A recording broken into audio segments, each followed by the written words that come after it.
बच्चों, पिछले वीडियो में आपको मैंने दो चर वाले रैखिक समीकरण के मौलिक कंसेप्ट बताया था। और जो बोर्ड का एग्ज़ाम होता है उसमें मौलिक कंसेप्ट पर आधारित सवाल ही परीक्षा में पूछे जाते हैं। अगर आपने मौलिक कंसेप्ट को 2 बार 3 बार अच्छा से देख लिया तो आप आसानी से जो भी सवाल पूछेगा डायरेक्ट आप हल कर सकते हैं और डायरेक्ट उसका उत्तर आप दे सकते हैं। लेकिन फिर भी कुछ प्रकार के जो सवाल पूछे जाते हैं 4-5 प्रकार के, तो उसमें से मैं कुछ सवालों को आपको यहाँ पर 4 प्रकार के सवालों को बता रहा हूँ। इस पर आधारित कोई भी सवाल आपको परीक्षा में पूछेगा तो आसानी से हल कर सकते हैं। लेकिन ऑब्जेक्टिव सवाल अगर 2-4 वाला आप हल करना चाहते हैं तो मौलिक कंसेप्ट हर हाल में आपको याद रखना पड़ेगा, तभी आप हल कर पाएंगे। देखिए यहाँ पर 4 सवाल आपको दिखा रहे हैं, उसे हल करके देखिए। एक सवाल है k के किस मान के लिए kx + 2y = 5 तथा 3x + y = 1 का अद्वितीय हल होगा। अद्वितीय हल होने का मतलब केवल एक हल होगा। तो आपको यहाँ पर x, दोनों समीकरण में x का गुणांक क्या है, यहाँ k/3 लेंगे। और अद्वितीय हल होने का मतलब है कि आपस में बराबर नहीं होंगे। y का गुणांक यहाँ तो इसका कितना है 1 और इसका कितना है 2, तो यहाँ क्या हो जाएगा 2/1। अब इसकी आगे की क्रिया करेंगे, इसका क्रॉस गुना करेंगे तो क्या हो जाएगा k बराबर 3 दूना 6। ये बराबर नहीं है तो k बराबर नहीं है 6, क्या हो जाएगा इसका आंसर बी हो जाएगा। तो k के किस मान के लिए जैसे ही दिया है तो k बराबर नहीं 6 के, इससे आसानी से हल निकल जाएगा। तो मौलिक कंसेप्ट जैसे पिछला था, अगर आप याद रखते तो आसानी से इसे हल कर सकते हैं। और अधिकांश तो डायरेक्ट मौलिक कंसेप्ट पे ही रहता है।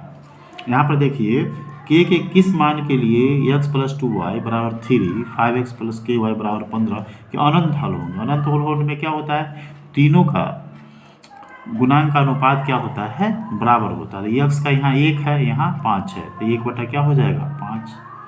यहाँ पर 1 छुपा हुआ है, यहाँ पर 5 है। यहाँ देखिए y का कितना है 2, यहाँ कितना है k, तो यहाँ क्या हो जाएगा 2/k बराबर क्या हो जाएगा, यहाँ 3 है, यहाँ 15 है, तो -3/-15 हो जाएगा। अब इसको जैसे ही काटते हैं तो देखिए 1/5, तो 1/5 तो यहाँ भी है, तो दोनों में से हमको 1 लेंगे तो 1/5 बराबर हो जाएगा 2/k। अगली क्रिया क्रॉस गुना करेंगे तो यहाँ पर देखिए 1 गुने k होता है, 1 गुने k, और इसका गुना करेंगे तो 5 गुने 2, इसलिए k बराबर क्या हो गया 10। तो देखिए k बराबर 10 कहाँ है, इस तरह से k का मान 10 होगा तो इसके अनंत हल हो जाएंगे। तो इस तरह के सवाल रहेंगे।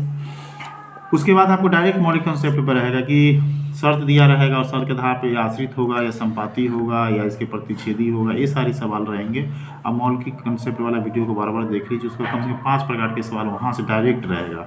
उसके बाद इस तरह से रहेगा k का मान निकालना रहेगा, उसको हल कर सकते हैं, और कुछ डायरेक्ट समीकरण हल करने वाले रहेंगे। तो इस तरह के हल्के सवाल रहते हैं, इसको एक बार देखिए, आसानी से आपको समझ में आ जाएगा। देखिए पहला समीकरण यहाँ 2a + 3b = 8 है। इसके बाद देखिए यहाँ 3a - 4b = -5 है। इस तरह के समीकरण में एक का हल कर लीजिए, दूसरा आसानी से आपको निकल जाएगा।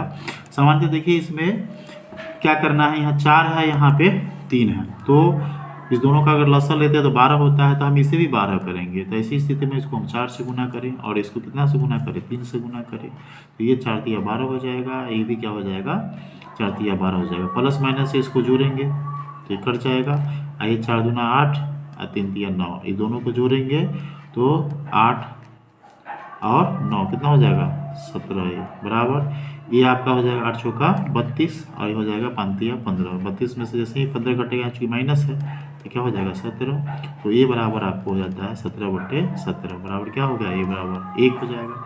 यहाँ देखिए ये यहाँ पर 1 है, ये और भी जगह है, तो ये का मान यहाँ आप चेक कर सकते हैं, किसी भी समीकरण में ए का मान रख दीजिए। अब यहाँ पर रख दीजिए 2 × 1 + 3b बराबर क्या हो जाएगा 8, आगे जाइएगा 2 का 2, इधर जाकर माइनस हो जाएगा, 3b बराबर हो जाएगा 8 - 2, तब यहाँ b बराबर क्या हो जाएगा 8 में से 2 गया तो 6 है, 3 इधर गुना इधर आकर भाग हो जाएगा, कितना हो जाएगा 2। तो a का मान हो गया आपको 1 और b का मान 2। 1 में आसानी से आप ऐसे समीकरणों को हल कर सकते हैं, कोई परेशानी नहीं होगी।